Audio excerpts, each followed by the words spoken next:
I'm excited to be home. I'm excited to be talking to y'all. And this means a lot to me that you guys come out. It does. Yeah, thank you. Thank you.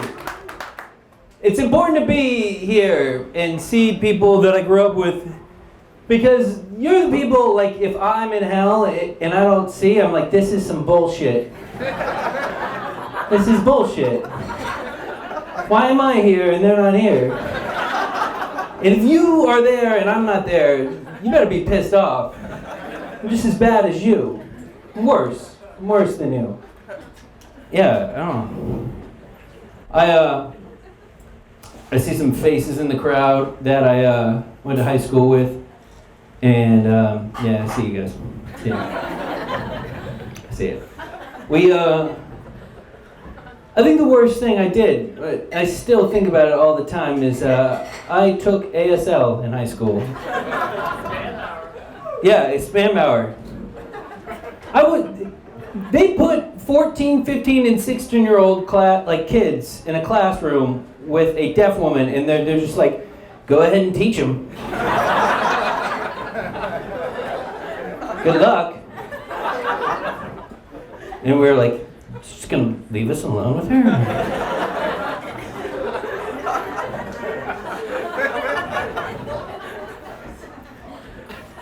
Oh man, we should just fuck with her every day.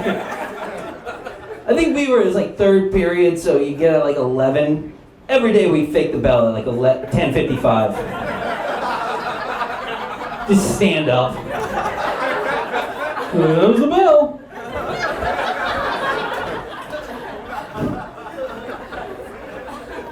Jared's here. Jared would come into the class like all the time and we'd be like, this is our German exchange student.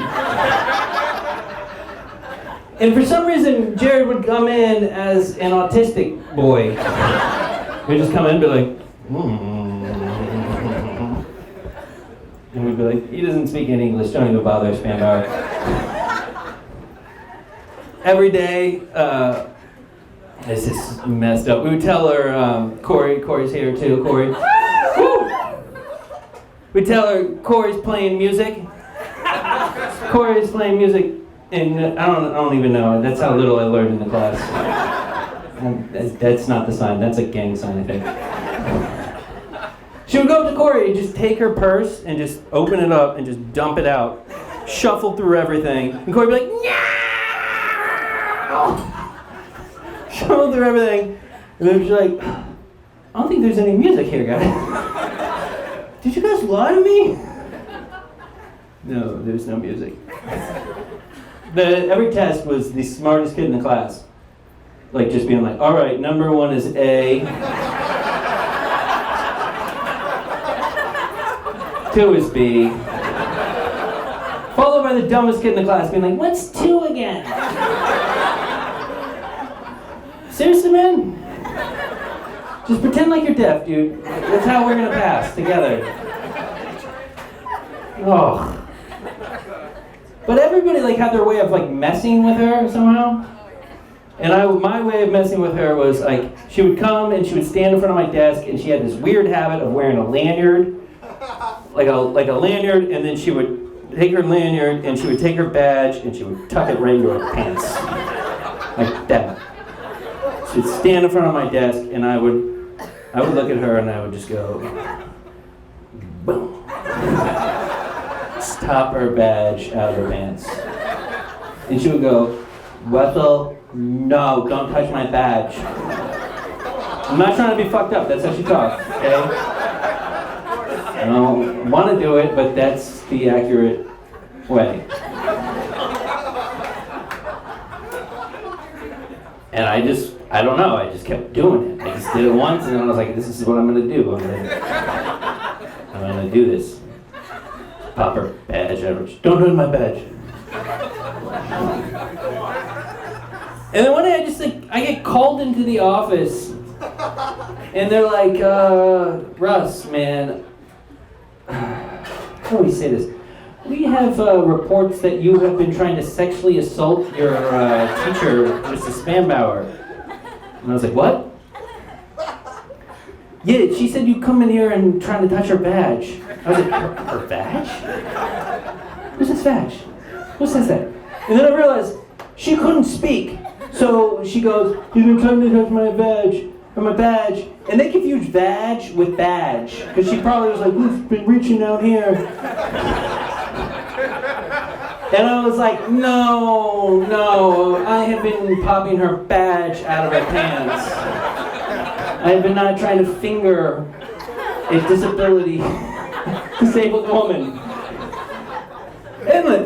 And they were so relieved that I wasn't actually trying to sexually assault my deaf ASL teacher that they were like, oh, thank God. Just go back to class. Don't tell the county about this. No one will ever speak of it again. Or pretend like it never happened. We're in this together. Like, we all put our hands in and we're like, I got away with it. I don't know. Yep. It's a true story. I don't know how you transition from sexual assault to something else, but I'm gonna work with it with you guys here. I'm happy to be home. Home amongst the Redskins fans here. Yeah, man, great season. We're having a great season. You know what I don't understand about the whole the Redskins name? I don't understand the protest. I understand like the protest of the Redskins name in the sense of like I get it, but like I don't get Peter King's protest because he's just like I'm not saying the word, like I'm not gonna say the name. I'm like that doesn't do anything. Like what's that do? Because you can be like, all right, the Redskins suck. And the only people that are offended are like Redskins fans, you know? And people who are like, Peter King's so brave, he's not saying the name. And I'm like, that doesn't make any sense. If he was brave, the brave thing to do would be like, all right, well, I'm just gonna make this shit racist again. You know? He's like, starts writing articles, he's like, how about these Redskins trying to block this pipeline? What the fuck do these people think they are? They think they own shit? Like, no, these Redskins need to learn. That would be brave. That would be some brave shit. Like, he loses his job, and then people like, Peter, calm down. He's like, no, I'm trying to make a point. That shit's fucked up, man. We need to recognize again that this word is a racist word. Because right now, it's not really that racist. But if we make it racist again, maybe like this protest will work. Maybe that wouldn't work. I don't know. It's just my opinion. I'm gonna miss the election, man. I love drama. I'm sorry. The older I get, the more I realize, like, drama, dude, that's the best. That shit is great. Like, I was at a bar the other night, and all my friends went into the bar, and I was outside because I just see this, like, Long Island girl just accosting this bouncer, just, like, going at him, just like, fuck you, I'm gonna fucking kill you, and all my friends are like, Russ, man, don't get involved, come inside. I'm like, what are you kidding me? This is free fucking TV, this is fucking amazing. She's just going after this bouncer, and this bouncer, he's not even, like, messing with her. He just goes, all right, well, I got this huge belly. So he just uses his belly as his defense weapon. He's just like, it was like one of those people, like, you ever seen those videos where the people have, like, one of those exercise stability balls, and they just run into each other? That's what he had for a stomach, an exercise stability ball, where he's just up there, just, back off. She's like, oh, fuck. And I'm like, this is amazing. This is spectacular. And I watched the whole thing like play out, and then the cops come and they're like, did anyone see it? I'm like, me. I saw the whole thing. You want me to come to court? Like, I would love to come to court. I want to come to court. I want to testify. Just so I get to talk about the way he used his stomach. Like, it was amazing. It was like a superpower. You don't see that kind of thing every day.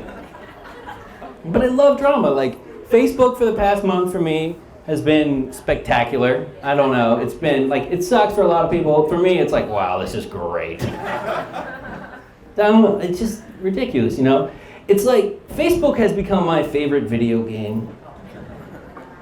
Like, it's like playing with that kid, that 13-year-old kid. You know, the people that freak out on Facebook are the 13-year-old kid that, like, loses at Super Smash Bros. And then, like, throws his controller against the wall. It's like, what? I want to play with this kid every time. This is spectacular. What's he doing? Oh man, I could watch this guy all day. Yeah, I mean, like, honestly, here's how much I love it. I hope when we die that we just go and we get to, like, wherever we go and we just find out, like, all the gods are political parties. And we gotta, like, do it all over again. And we're just like, fuck. Shit, man. I already know how I'm voting. I'm voting Mormon, dude. We get our own planet. They sold me. They're not gonna sell me while I'm down here, but, like, once I'm up there, I'm going Mormon. I'm gonna go Mormon. I like it. A lot of people will say they're Christian. They're like, I'm going Jesus. No, you're not. You're Republican. The minute you get up there, you're gonna be like, this isn't a serious candidate. Look at him. He's in a bathrobe. What are those, sandals? Just walking around. It's like, but how you closing that? Is that a rope? Are you closing your bathrobe with a rope? I can't vote for this guy. What are my other options? Just like down here, you know, Buddha will be like the Bernie Sanders candidate, where people are like, I want to vote for Buddha, but, like, I don't want to throw my vote away.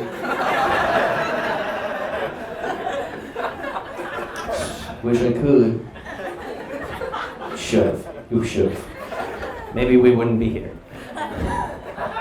But just also, like, down here, you know, no matter how we vote, like, the Jews just end up running everything.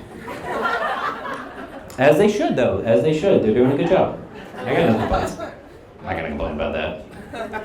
It's good. It's good.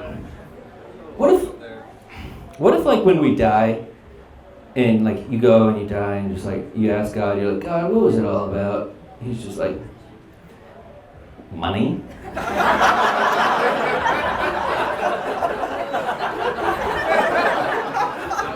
I don't think I could have made that more obvious. Donald Trump.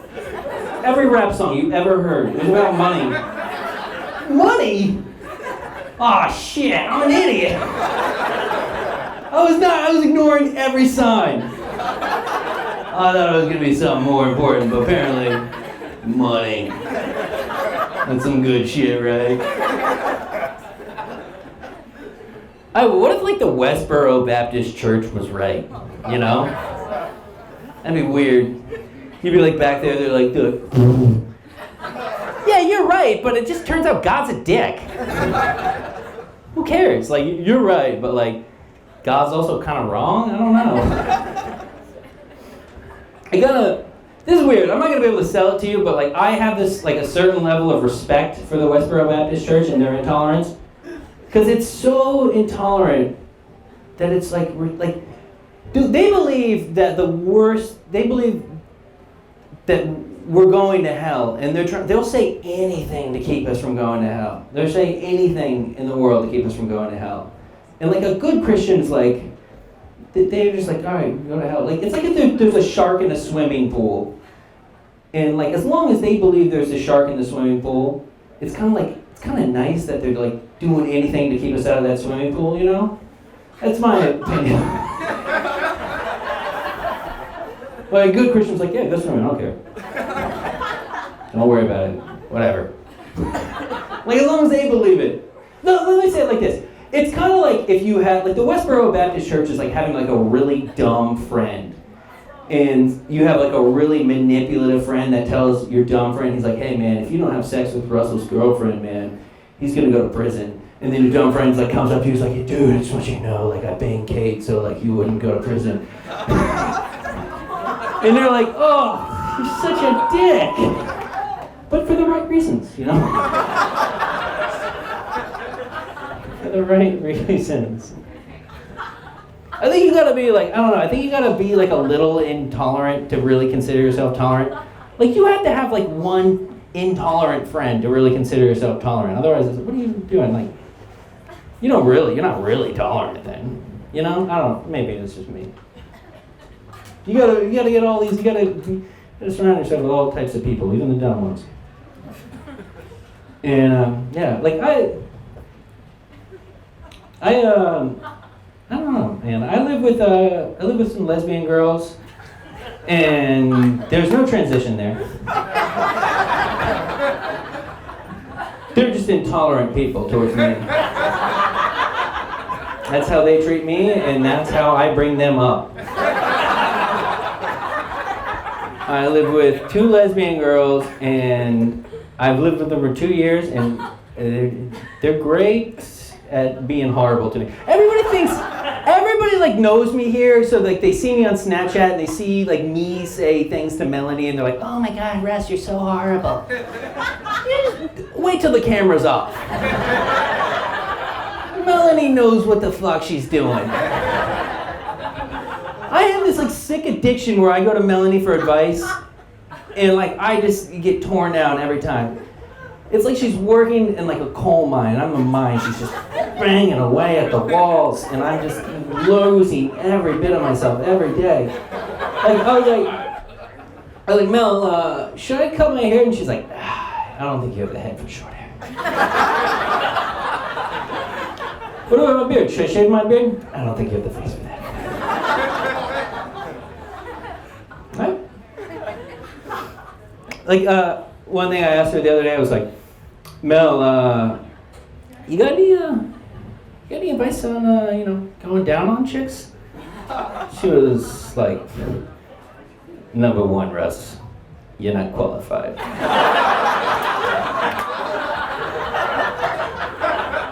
Stay out of the pussy eating game.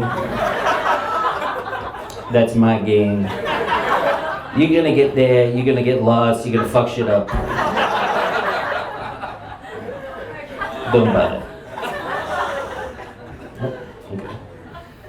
I told her, I was just like, oh, well, what I like to do is I don't, like, I'm kind of lazy, so I just like to fluff a pillow, and then I like to just have them come up on me. Just sit on my face. And she was like, you don't know about that? That's respect, what's up? I respect that, hell yeah, Russ. First fist pound I ever got from her. Wow. This is a true story. Mom, this isn't a true story. Everybody else is a true story. I was in that position the other day, and I was laying on my back, and this girl was sitting on, Mom, it's not true. Sitting up there. And you guys know, my roommate John, like, he cut out all these pictures of himself and hung them up on my back wall. And so she's up on my face, and I look up and I realize she's staring at John's face while sitting on my face. I was like, hey, eyes down here. Eyes down here. And then rather than respecting that, she just kind of like dropped her legs a little more. Just like, and I was like, it was like a doctor. You know, when they get like one of those like aggravated patients, they just turn up the morphine. I was like,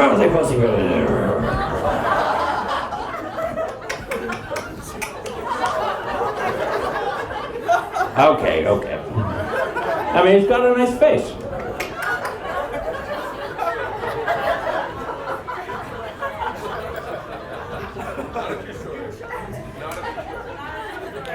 It's 100% a true story.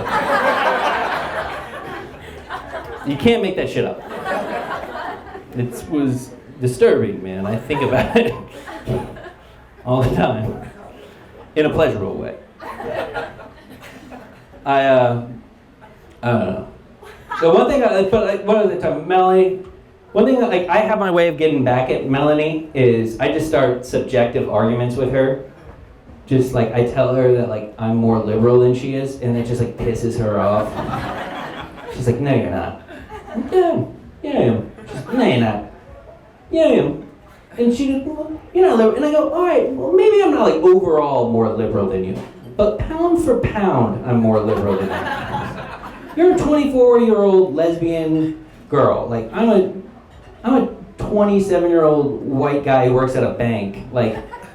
Pound for pound, Black Lives Matter does not bother me. That's pretty liberal for who I am, And that pisses her off.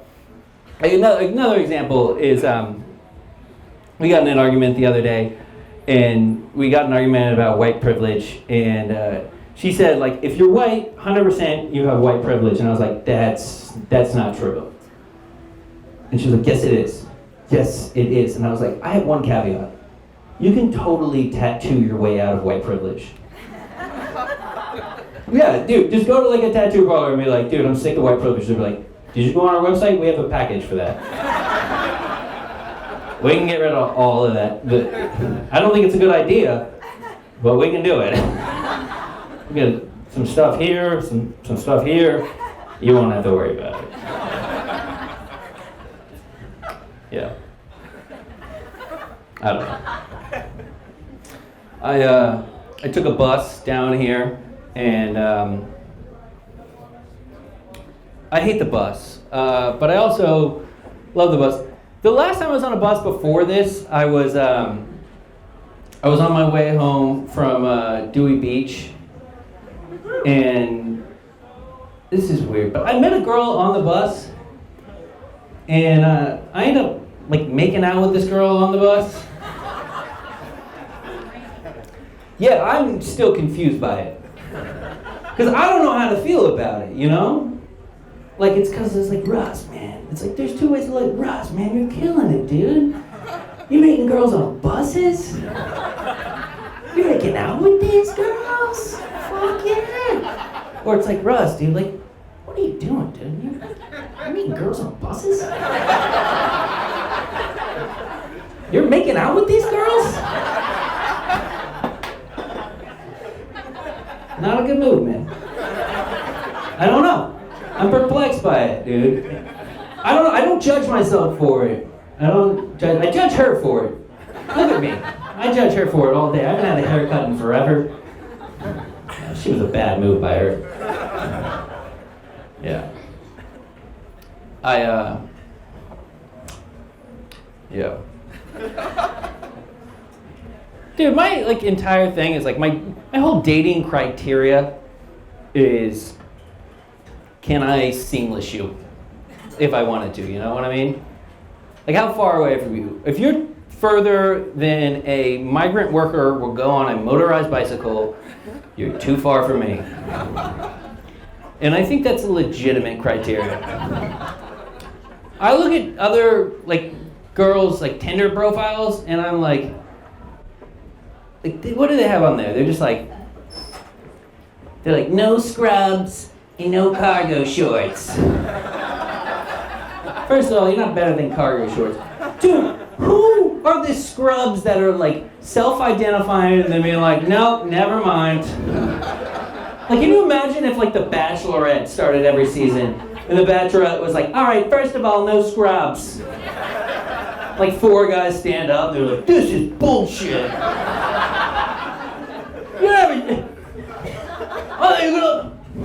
Whatever, man. I'm gonna go back to my job and fucking.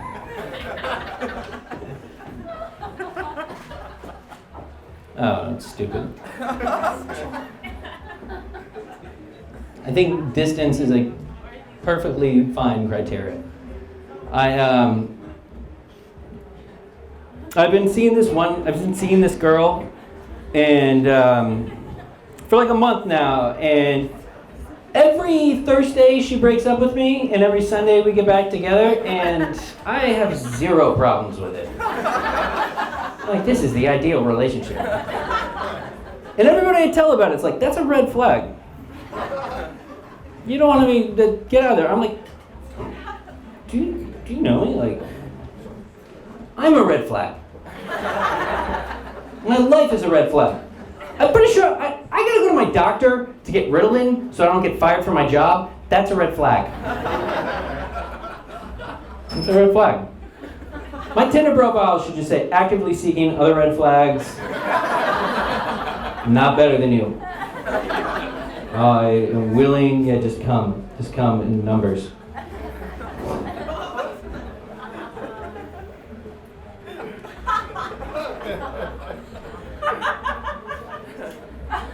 Yep. Just being honest with you guys.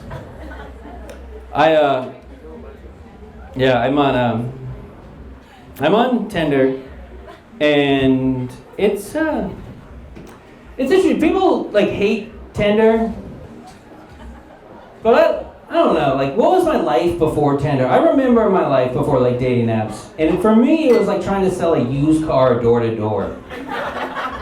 Just like, hi, can I interest you in a 5'10" white guy? No, I can't. Okay. Hi, can I interest you in a 5'10" white guy? No for you? Okay. No and no. Tinder came along and they literally, what is dating? Dating is trying to sell your P and trying to buy some V. That's what you're doing. And Tinder came along and made the NASDAQ stock exchange for trading V's with P's. So they're trading at fair market value now. Everybody knows what's up, man. Like, I have this theory about Tinder. It definitely is going to reduce the domestic violence rate. There's no way it's not. Because, like, how are you going to put our hands on a girl when she knows the cheap price of D? She's going to be like, listen, put your hands down, Carl.